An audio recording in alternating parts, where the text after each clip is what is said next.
Hello everybody, Echo here for All Out Gamer. Bethesda recently provided us with an interview with the art director and lead producer for Starfield.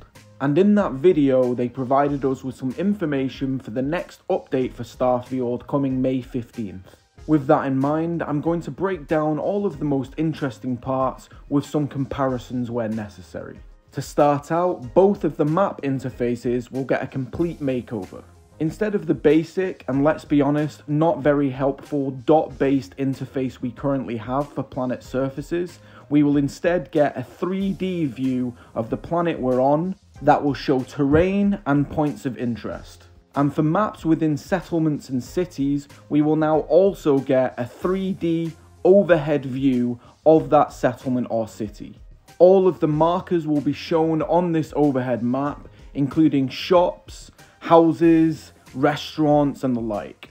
This should help particularly with newer players trying to find a place they're looking for without having to wander around for a long time. And along those same lines, you will also be able to see those things like houses and shops by using the scanner, much the same way as you can with points of interest on a planet's surface. Unfortunately, there was no mention of any update to the minimap at this time.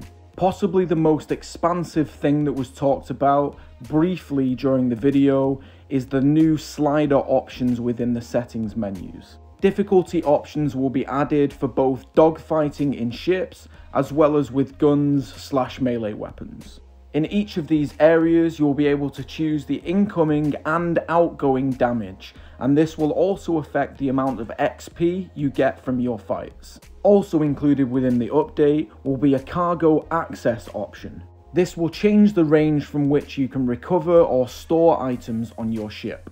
And included is an anywhere option, which I assume means that you can get items from your ship no matter where you are. There will also be various vendor credit options, meaning that you can increase or decrease the amount of credits that each vendor has. You will also be able to increase or decrease your carry capacity.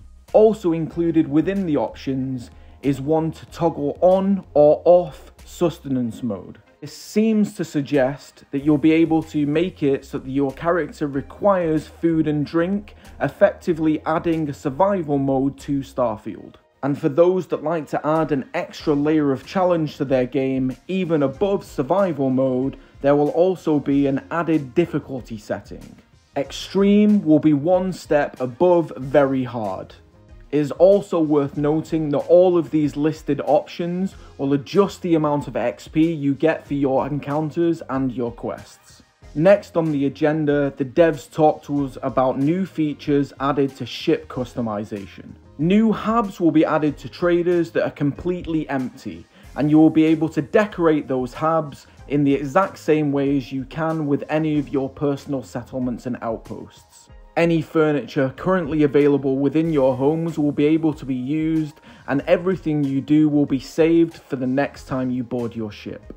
Possibly one of the most exciting parts of the updates for some people is that now, during New Game Plus runs, you will be able to fully edit your character. This means that not only will you be able to change what your character looks like, but also change any stats and traits.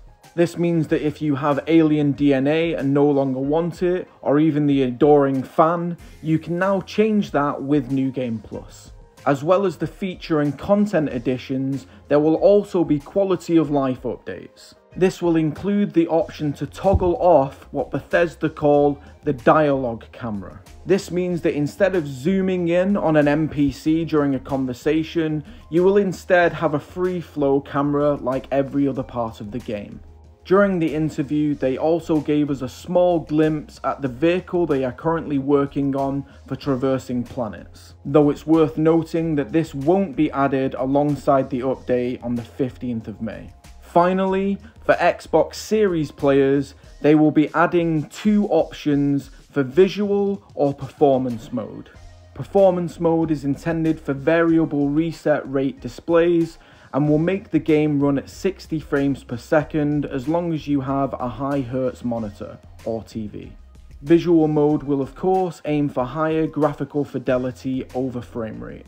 And that's it, my friends. That's all the current information we have for the update coming on the 15th of May. If you found this video useful, please consider leaving a like to support the channel, comment and subscribe. I'll see you in the next video, and if you're playing it, good luck in Starfield.